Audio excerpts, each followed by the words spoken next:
బుచ్చి sir. నిన్న evening చాలా రోజులు తగ్గట్టే లాస్ట్ 10 days నేను ఊళ్ళో లేను కాబట్టి కొంచెం చూడటం డిలే అయింది. అండ్ వచ్చిన తర్వాత నిన్న వేయించుకొని చూసిన తర్వాత ఇది సినిమా కాదు, ఒక జీవితంలో డౌన్ ట్రాడన్ పీపుల్ వాళ్ళ సఫరింగ్ని ఒక జర్నీలా చేయించావు. సార్. మాకు పెద్ద ప్రపంచాన్ని చూపించినట్లుగా అనిపించింది నేను చూస్తున్నంతసేపు. చూసిన తర్వాత కోలుకోవడానికి, తేరుకోవడానికి సార్. అది చాలా నిద్రలో కూడా అదే ఆలోచనలు, అదే విజువల్స్ అవి కనబడుతున్నాయి. అంటే అంత డీప్ ఇంపాక్ట్ ఇవ్వగలిగావు. అండ్ నీ ఆలోచనలు కానీ, నీ మస్తిష్కంలో నుంచి బయటకు వెలువడిన ఆ కథాంశం కానీ అంత డీప్ ఇంటూ అవర్ హార్ట్స్ అది టచ్ చేసింది. అంటే దాని ఇంటెన్సిటీ, ఆ కథ ఆనెస్టీ, ఆ కథ నిజాయితీ, దాన్ని క్రియేట్ చేసిన నువ్వు కానీ, దాన్ని ప్రజెంట్ చేసినటువంటి విధానం కానీ, అండ్ ఫస్ట్ ఆఫ్ ఆల్ నీకు నేను మనస్ఫూర్తిగా నా అభినందనలు తెలియజేస్తాను. అంటే అది ఒక ఊరి సమస్యగా మొదలైన పోను పోను పోను అది యూనివర్సల్ అయిపోయింది. అది నేషనల్ లెవెల్కి వెళ్ళిపోయి మన భారతదేశం యొక్క ఆవశ్యకత ఏంటి, దాని ప్రభుత్వాలు ఈ స్పోర్ట్స్ పర్సన్స్ని ఎంకరేజ్ చేయటంలో వాళ్ళ బాధ్యత ఏంటి అని తెలియచెప్పినటువంటి ఇది. అయితే నువ్వు తీసుకున్న కథాంశం 89లో కాబట్టి నిజంగా పరిస్థితి చాలా దారుణంగా ఉండేది.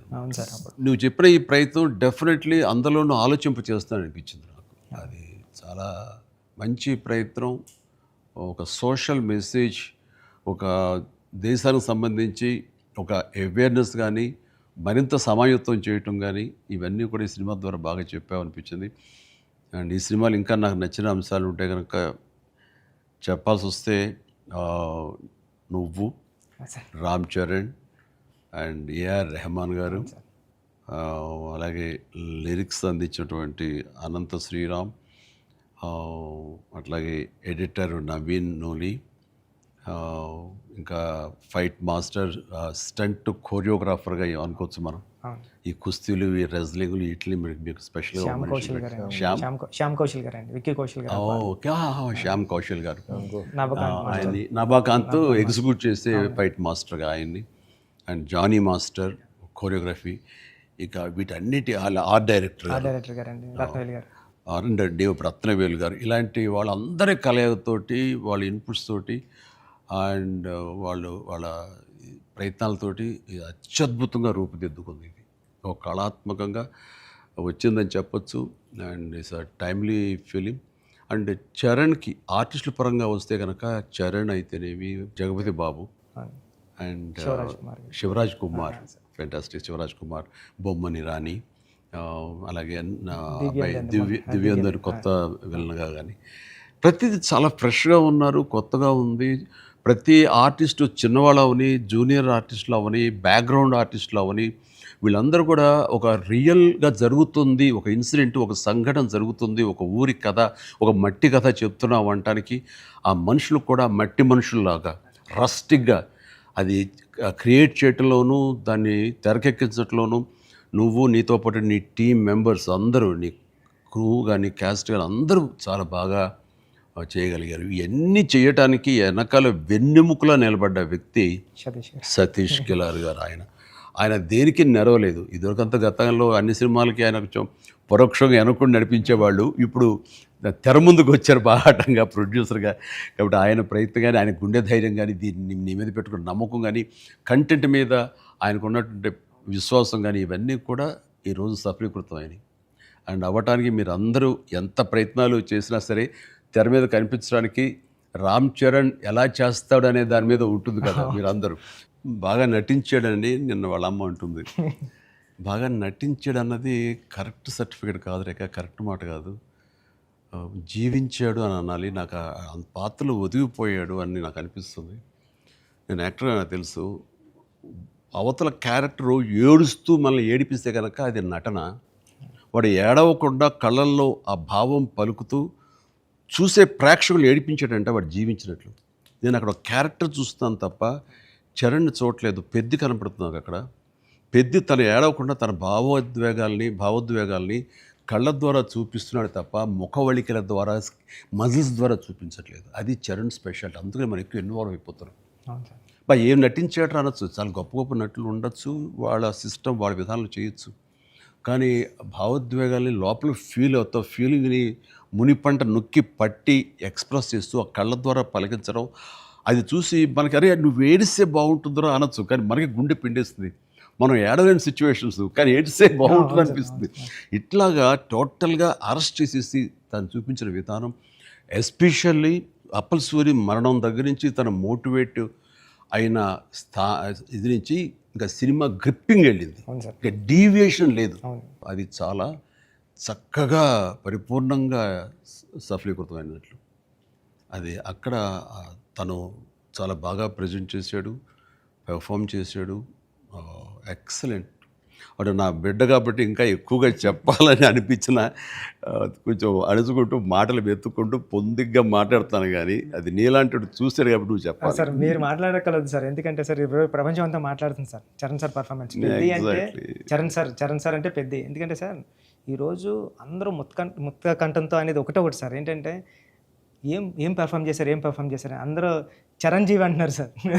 చిరంజీవి చిరంజీవి అండి సార్. హాస్పిటల్ సీన్లో చరణ్ సార్ పర్ఫార్మెన్స్ అంటే మీరు అన్నారు చూసారా, అంటే ఆయన ఫేస్లో బాధ ఉంటుందండి, కానీ మనకి ఆడియన్కి మాత్రం గుండె మెలిపెట్టేసినట్టు.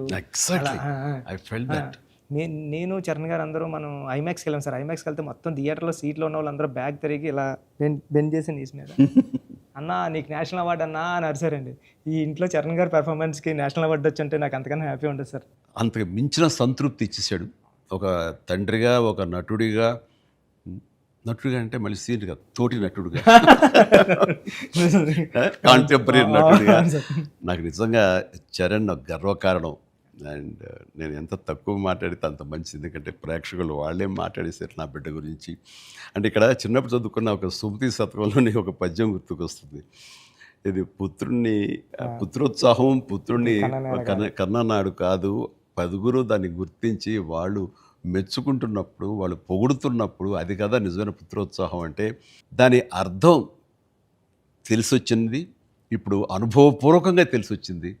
And I'm really proud of my son, Charan. I love him. And then ఇక అదర్ క్యారెక్టర్స్ మీరు కన్సిడర్ చేసింది కానీ అది కానీ అప్పల్ సూరి క్యారెక్టర్ జగపతి బాబు టోటల్గా ట్రాన్స్ఫార్మ్ అయిపోయాడు. జగపతి బాబు అని తెలియకోవడానికి అతని కళ్ళు, ఆ తర్వాత అతని వాయిస్ వింటే కానీ అర్థం కాదు. మీ ఇంటర్వ్యూల ద్వారా నాకు తెలిసిపోయింది కాబట్టి, గెటప్ చూశాను కాబట్టి అయింది, కానీ నిజంగా ఎవరైనా కొంచెం కొత్త వాళ్ళు చూస్తుంటే కనుక అతను గుర్తుపట్టలేనంతగా ట్రాన్స్ఫార్మ్ అయిపోయాడు. మనకి జగపతి బాబు కనపడకుండా మీరు అప్పల సూర్యునే మీరు కనిపించేలా చేయటం అనేది మీ కాన్సెప్ట్, మీ డిజైనింగ్, అది చాలా అద్భుతంగా చేసాడు. తను కూడా చాలా అవును సార్ మీరు అన్నట్టు. అవునండి మీరు అన్నట్టు అప్పల్ సూరి క్యారెక్టరే ట్రిగ్గర్ చేస్తారు సార్ కథకి. ఏ ఎమోషన్ కావాలో అప్పల్ సూరే జెండా పట్టుకొని పెద్ద చేతిలో పెడతాడండి, అక్కడ నుంచి పెద్ద తీసుకుని ట్రావెల్ అవుతాడు సార్. అది కరెక్ట్ సార్ మీరు ఏదైతే చెప్పారో అది. అందుకే అలా సార్ అప్పల సూరి క్యారెక్టర్ అన్న డ్రైవ్ చేయబట్టే లాస్ట్లో స్టేషన్ కూడా అప్పల వాళ్ళ అయింది సార్. అది చాలా మంచి ట్రిబ్యూట్. అది అక్కడ కూడా పెద్ద అన్నామని అంటే పెద్ద అనేది ఆ క్యారెక్టర్ గ్రేస్, ఆ క్యారెక్టర్ ఇది చాలా బాగా. తర్వాత శివరాజ్ కుమార్ శివన్న ఆ క్యారెక్టర్ ఒప్పుకొని చేస్తాననటం అనేది ముందు అసలు ఫస్ట్ సక్సెస్ అది అదృష్టం నీకు. అంటే అంత మంచి మనిషి, అంత మంచి యాక్టర్, దాంట్లో ఒదిగిపోయి చేశాడు. చరణ్ని అదవాయించాలి, గదవాయించాలి, తిట్టాలన్నా సరే అంత స్టేజ్ ఉన్న వ్యక్తి. అతను అంటుంటే కూడా మనకి తండ్రి అంటున్న ఫీలింగే వచ్చింది కాబట్టి అది చాలా బాగుంది. అది జాహ్నవి క్యారెక్టర్, ఆమె క్యారెక్టర్ వరకు, ఆ సాంగ్స్ వరకు ఎక్సలెంట్. తర్వాత ఫైట్ కంపోజిషన్స్ కానీ అవి కానీ ఎక్సలెంట్. ముఖ్యంగా క్రికెట్ అనేది మనం గిమిక్గా చేయొచ్చు, అయిపోతుంది, కానీ కుస్తీ రెజ్లింగ్ అనేసరికి ఏమవుతుందంటే బాడీ ట్రాన్స్ఫర్మేషన్ కానీ దానికి తగినట్టుగా మనిషి మారిపోవటాన్ని అన్ని రకాల చేసిన ప్రయత్నాలు కానీ అది ఓవర్ నైట్ కాదు. చరణ్ ఇంట్లో ఎలా కష్టపడేవాడు, ప్రతిరోజు నేను విట్నెస్ చేసేవాడిని. నైట్ ఎర్లీ మార్నింగ్ లేచి 5కి లేచి వాడు 6 to 7 చేసి 9 o'clock మీ సెట్కి వచ్చిన తర్వాత మళ్ళీ నైట్ నువ్వు 9 వదులుతావా 8 వదులుతావా వచ్చి నీరసంగా వచ్చి కూర్చుని పోయి మళ్ళీ కాస్త సూప్ ఏదో తాగి మళ్ళీ జిమ్కి వెళ్ళిపోయేవాడు. చాలా కష్టం. పైగా అంతా ఆ 70 days వెజిటేరియన్ మీదే ఉన్నాడు. ఉండి ప్రోటీన్ కోసం ఎంత ఇదంటే హై ప్రోటీన్ కావాలి, నాన్ వెజిటేరియన్ తినకూడదు. దానికోసం ఎలా కష్టపడ్డాడు, ట్రెడ్మిల్లో జిమ్లో ఎలా ఇదయ్యాడు. అనేది చూస్తుంటే అబ్బా ఇంత అవసరమా, ఇంత కష్టపడాలా, మనం చేసాం కష్టమైన క్యారెక్టర్లు, రిస్కులు చేసాం, కానీ ఇంత చేస్తున్నాడు ఏంటి, దీని ప్రతిఫలం ఎలా ఉంటుంది అంటూ వాళ్ళ అమ్మ అయితే భగవంతుని దండం పెట్టుకుంటూ కోరుకుంటూ ఇంత కష్టమైన ప్రతిఫలం రావాలని. ఎందుకంటే అంత కష్టపడి జనం ఆమోదం పొందకపోతే మొత్తం అంతా ఇదైపోతుంది, వ్యర్థమైపోతుంది. ఇంకా కష్టపడితే ఇంతైనా ప్రతిఫలం అనే ఒక డిసప్పాయింట్మెంట్ వస్తుంది. కానీ ఇప్పుడు ఏంటంటే ఎంత కష్టపడితే అంత ఎప్రిసియేషన్ వస్తుంది అనేది ఈ పెద్ద క్యారెక్టర్ తన కష్టపడినందుకు, జనాలు దీన్ని యాక్సెప్ట్ చేసి వెల్కమ్ చేస్తున్నందుకు, నీరాజనలు పలుకుతున్నందుకు హ్యాట్స్ ఆఫ్. సార్ నా ఫేవరెట్ ఏంటంటే సార్, ట్రైన్ దగ్గర లెగ్ పెట్టడానికి బిఫోర్ వచ్చి ట్రైన్ ఇలా పట్టుకొని రెండు ఇలా పట్టుకొని ఒకసారి బయటకు వస్తారు కదండి ఫ్రేమ్లో, అప్పుడు చరణ్ సార్ ఎక్స్ప్రెషన్ ఉంటుందండి, కళ్ళు అలా మూసి ముందండి జస్ట్ అలా ప్లెయిన్గా శూన్యంలోకి అలా చూసి అప్పుడు లెగ్ పెట్టడం స్టార్ట్ చేస్తారండి. అప్పుడు అందరూ క్లాప్స్ అక్కడే కొట్టేస్తాను సార్. అంటే అలాంటి అంటే చరణ్ సార్ అంత ఇన్వాల్వ్ అయిపోయారు సార్. అంటే ఈ కథ చెప్పడానికి కూడా మేము కారణం జనరేషన్ని ఇన్స్పైర్ చేద్దామనండి. అంటే మేము ఇప్పుడు స్కూల్స్కి వెళ్తాం కదా సార్, అప్పుడు స్కూల్స్కి వెళ్తే స్కూల్ అంటే క్లాస్ రూమ్ బ్లాక్ బోర్డేనా, వాని వెనకాల ఒక ప్లే గ్రౌండ్ కూడా ఉంటుంది దాని వెనకాల అని చెప్పడానికి ట్రై చేస్తాం సార్ ఇద్దరు.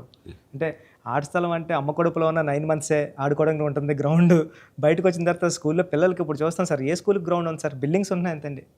అది చెప్పడానికి ఇన్స్పైర్ చేద్దాం, ఏదో మంచి మాట చెప్పి. ముఖ్యంగా ఈ కార్పొరేట్ ఎడ్యుకేషన్ సిస్టమ్ వచ్చేసిన తర్వాత అండ్ ఎంతసేపటికి మార్కులు మార్కులు మార్కులు అనే దీంట్లో ఇంకా అసలు ఫిజికల్ యాక్టివిటీ లేకుండా పోతుంది. అందులో ఇప్పుడు ఈ బొమ్మని రాని ఒక మాట అంటాడు, చేతిలో వచ్చేసింది సార్ అంటాడు, అందులో ఎన్నో ఆటలు ఉన్నాయి సార్, ప్లే గ్రౌండ్ ఎవరు వెళ్ళట్లేదు సార్ అని. కానీ ప్రభుత్వాలు ఇప్పుడు మీరు అన్నటువంటి ఈ పరిస్థితి ఒకప్పుడు ఉండేది, కానీ ఇప్పుడు రాను రాను బెటర్ అవుతుంది అన్నది. అవును సార్, చాలా బాగుంది సార్. ఇప్పుడు బట్ ఇంతకంటే ఇంకా గట్టిగా రావాలంటే మీరు ఇచ్చినటువంటి సలహా, సినిమాలు పెద్ద సినిమాలు ప్రభుత్వాలు సహకరించాలి, సర్కారు వాళ్ళు ముందుకు రావాలి. కాబట్టి ఈ సినిమా ఒక అవేర్నెస్ తీస్తుంది, ఒక ఎడ్యుకేషనల్ ఫిలిం పెద్ది, ఒక ఇన్స్పైరింగ్ కంటెంట్ ఉన్న సినిమా పెద్ది. ఈ సినిమాలో బిడ్డలకి మనం ఏమి ఇవ్వాలి, ఎలాగ మోటివేట్ చేయాలి, ఎలాగ ఇన్స్పైర్ చేయాలి, వాళ్ళు ఎలాగ పెంచాలి అనే దాని మీద ప్రతి ఒక్కళ్ళు ఫోకస్ పెట్టి స్ఫూర్తి పొందాలని మాత్రం నేను మనస్ఫూర్తిగా కోరుకుంటున్నాను, విష్ చేస్తున్నాను. Thank you sir, thank you sir. నేను సినిమా చూస్తూ ఏఆర్ రెహమాన్ గారి కంట్రిబ్యూషన్ ఎలా ఉందని చూడటంలో సౌండ్ని పెర్ఫెక్ట్గా వాడుకుంటారండి. అంటే ఆర్ఆర్ అంటే ఓన్లీ ఇంకా ఊకదంపుడు కొట్టేసి ఎలివేషన్స్ కొట్టేసి ఆ రకంగా కొంచెం ఒరవడి ఇప్పుడు కొనసాగుతున్నా కొన్ని చోట చెల్లుతుంది. బట్ అన్ని వేళలా అది కరెక్ట్ కాదు. ఇది మన మనసులోని ఫీలింగ్ని బట్టి ఆయన కొడుతున్నాడని నాకు అర్థమైపోతుంది. గుండెని పిండే విధంగా మరింతగా ఆయన మనల్ని ఇన్వాల్వ్ చేస్తున్నాడు, మనకు ఆ ఫీలింగ్ని ఇవ్వగలుగుతున్నాడు. పెద్దలో పరిపూర్ణమైన న్యాయం చేశాడు. చెప్పాలంటే ఆయన మెయిన్ పిల్లర్గా అనుకోవచ్చు మనం. మీరు అనుకోండి మీ కంటెంట్ సార్. అంటే హీరో ఉండి ఎలివేషన్ ఇవ్వడం వేరు సార్. నేనేమనుకున్నాను, చరణ్ గారు లేకుండా చరణ్ గారు స్టాచ్యూ చూపించి ఎలివేషన్ ఇద్దారు అనుకున్నాను సార్. అది అక్కడ కూడా రెహమాన్ గారు అలా లేపారు సార్, లేపారు మామూలు కాదు సార్, చాలా ఉంది. పైగా ఇది అఫ్కోర్స్ మీరు ఇంటర్వ్యూస్లో మీరు అన్నారు రెహమాన్ని ఎలా ఒప్పించావని చరణ్ చెప్తుంటేను అక్కడికి వెళ్ళిన బాడీ లాంగ్వేజ్ బట్టిను ఎవరైనా సరే అది. బట్ ఎవరికైనా సరే నువ్వు చెప్పే కంటెంట్ ఉంది, అది మెయిన్. కొంచెం విజ్ఞత, కొంచెం అవగాహన, ఆ సెన్స్ ఉండే ఎవరికైనా సరే ఆ కంటెంట్ నువ్వు చెప్పగానే దానికి డెఫినెట్లీ ఆమోదయోగ్యం, ఆమోద ముద్ర పడిపోతుంది. డిఓపి గారు అయితే ఆయన చాలా బాగా చూపించాడు. నువ్వు ఏదైతే ఒక మట్టి కథ అనుకుంటున్నావో, రస్టిక్ అనుకున్నావో, ఏమంటే ఆ రఫ్నెస్ అది మొత్తం కనిపించేలా చేశాడు. దాన్ని did his job very well. And తర్వాత ఇంకా మీ నవీన్ గారు అయితే టీజర్ దగ్గర నుంచి ట్రైలర్ దగ్గర నుంచి ఆగలేక ట్రైలర్ కూడా నేను చెప్పేశాను ముందు, అద్భుతంగా ఈయన కటింగ్. తర్వాత నాకు బాగా నచ్చింది ఆ డిజాల్వ్ అయ్యి వస్తుంది క్రికెట్ దగ్గర నుంచి రెజ్లింగ్కి.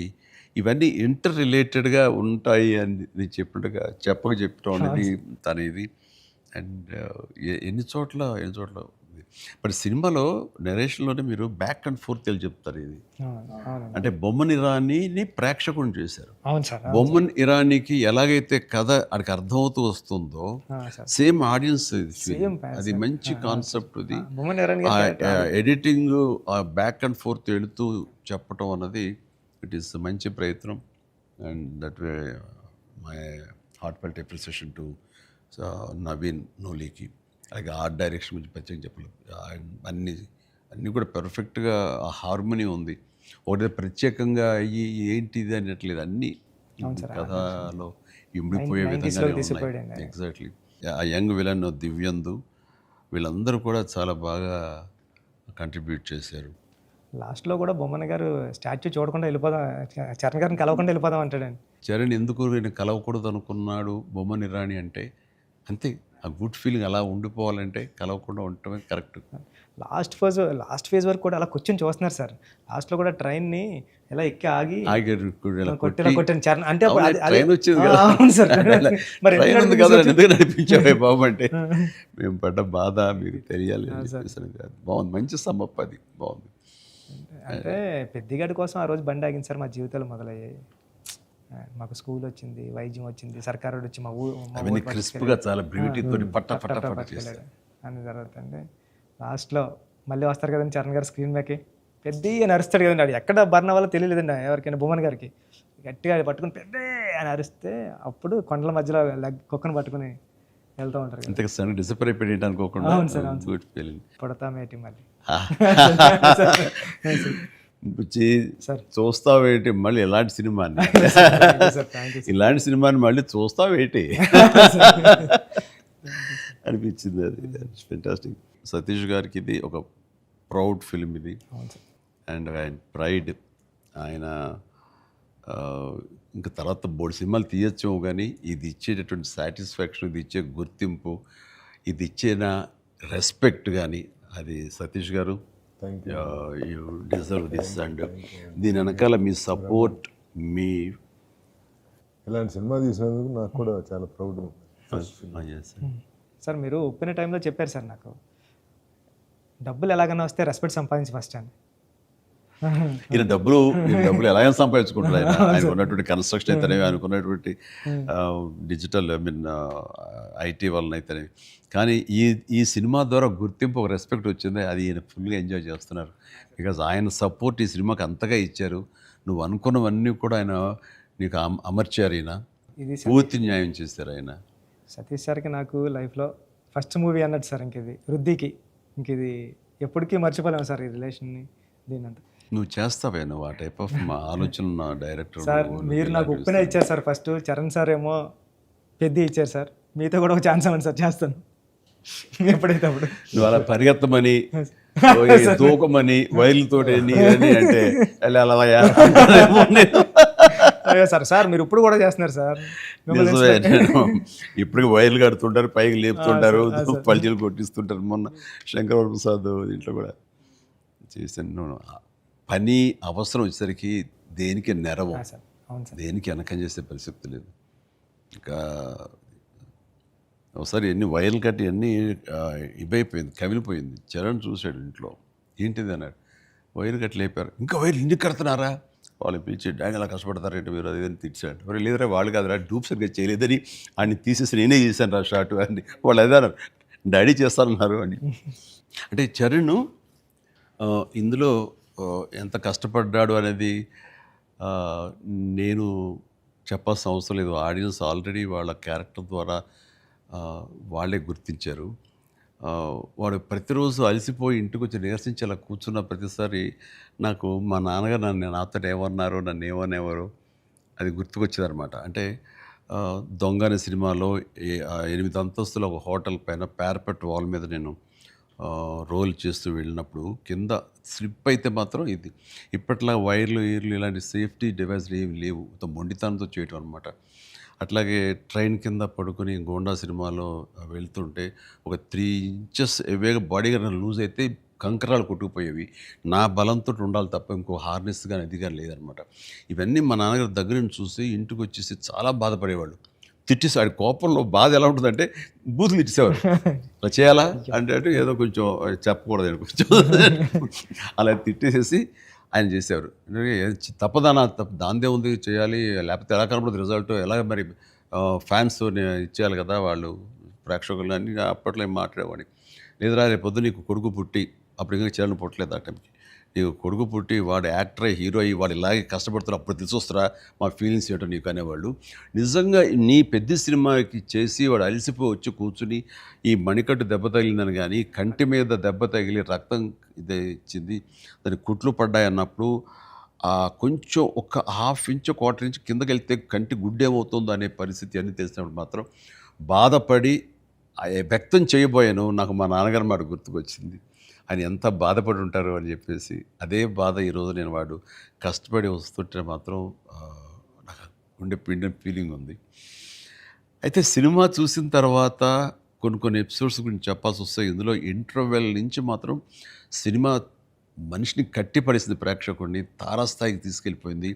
ఎమోషనల్ జర్నీ చేయించి ఒక రోలర్ కోస్టర్ రైడ్ లాగా చేయించి అప్ అండ్ డౌన్ చేయించి పినాకిల్ ఇంకా తారాస్థాయికి తీసుకెళ్ళి అక్కడ వదిలిపెట్టావు సినిమాని.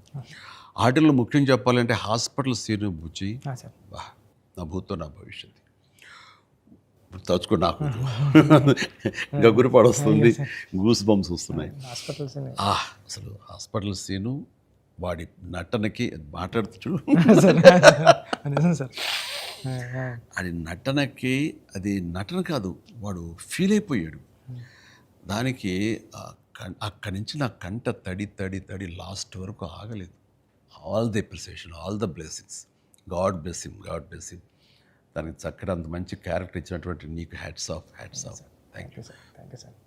ఒకసారి ఎస్పి బాలసుబ్రహ్మణ్యం ఆయన నువ్వు ఒకప్పుడు ఆపద్బాంధవుడు చేసావు, ఇంకోసారి రుద్రవేణి చేసావు, అలాగే చాలా సినిమాల్లో నీ పెర్ఫార్మెన్స్ అనేది తెలుసు. కానీ ఎక్కువ కమర్షియల్ వైపు వెళ్ళిపోతున్నావు చిరంజీవి. నీలో పొటెన్షియాలిటీ ఉంది. ఎప్పుడో బాలసుబ్రహ్మణ్యం మన కె బాలచంద్ర గారు అన్నది కూడా అతను ప్రస్తావిస్తూ నీలో ఒక కమలాసనం రజనీకాంత్ అందరి కలయిక ఉంది అంటే ఏదో మాట్లాడుతూ రావాలి సినిమాలు అంటే. అలాంటి కంటెంట్ తోటి మనవాళ్ళు వస్తే కనుక ఎందుకు చేయను, చేసే కెపాసిటీ ఉంది, చేయగలను నమ్మకం నాకు ఉంది, రావాలి అంటే. నువ్వు చేయలేనిది చూడండి ఏమి లేదు అని అన్నప్పుడు నాకు అవకాశాలు రాని టైంలో హిందీలో ఒక డంగల్, ఒక చెక్దే వచ్చినప్పుడు వాళ్ళ పెర్ఫార్మెన్స్ అది చూసినప్పుడు ఇలాంటి కదా నాకు కావాలని కోరుకున్నాను. కానీ అలాంటి కంటెంట్ తోటి డైరెక్ట్లో వస్తేనే కదా మనకు ఏదైనా ఛాన్స్ అవకాశం ఉండేది. అలాంటి వచ్చినప్పుడు ఆ సినిమాకి ఇప్పుడు ఈ సినిమా కూడా అలాంటి స్పోర్ట్స్ నేపథ్యంలోనే వచ్చింది. ఆ సినిమాల్లో దంగల్ తీసుకుందాం, అది ఫ్యామిలీ ఎమోషన్ అది. అండ్ దోస్ కుస్తీకి సంబంధించిన, రజనీకి సంబంధించిన ఫ్యామిలీ ఆడబిడ్డల వాళ్ళ ఇంటర్నల్ డ్రామా గుండెని కట్టిపడేస్తుంది, పిండేస్తుంది. అండ్ నీ సినిమా ఈ పెద్ద వచ్చేసరికి రస్టిక్ స్పోర్ట్స్ డ్రామా అండ్ అవేర్నెస్ని మోటివేట్ చేస్తూ ఒక రకమైన ఎడ్యుకేటివ్ ఫిలిం ఇది. ప్రతి ఒక్కరికి, ప్రభుత్వాలకి అయితేనేవి, చిన్నపిల్లలకి, తల్లిదండ్రులకి, ప్రేక్షకులకి అందరికీ ఒక అవేర్నెస్ ఆలోచింపచేసే సినిమా ఇది. అందుకని అవి క్లాసిక్ స్పోర్ట్స్ డ్రామాలైనా ఇది రస్టిక్ ఒక గ్రామీణ నేపథ్యంలో ఉండేటటువంటి మట్టి కథ, మట్టి గేమ్స్, మట్టి మనుషుల కథ ఇది. అందునే దీనికి ఎక్కువ లాంజివిటీ ఉంటుంది, దీనికి ఎక్కువ ఆదరణ ఉంటుందని నా భావన. అండ్ దట్ వే ఇలాంటి కథ చరణ్ రావటం అనేది నేను మిస్ అయింది, చరణ్ పొందాడు. కాబట్టి ఆ అవకాశం వచ్చింది కాబట్టి కొంతమంది చిరంజీవిని మించిన వాడు చరణ్ అంటున్నారు, ఒప్పుకుంటున్నారు మనస్ఫూర్తిగా. కానీ ఒక తండ్రిగా గర్వంగా ఉంది, ఒక నటుడిగా కొంచెం కష్టంగా ఒప్పుకోవాల్సి వస్తుంది. చాలా బాగా చేసేవారు చరణ్, లవ్ యూ.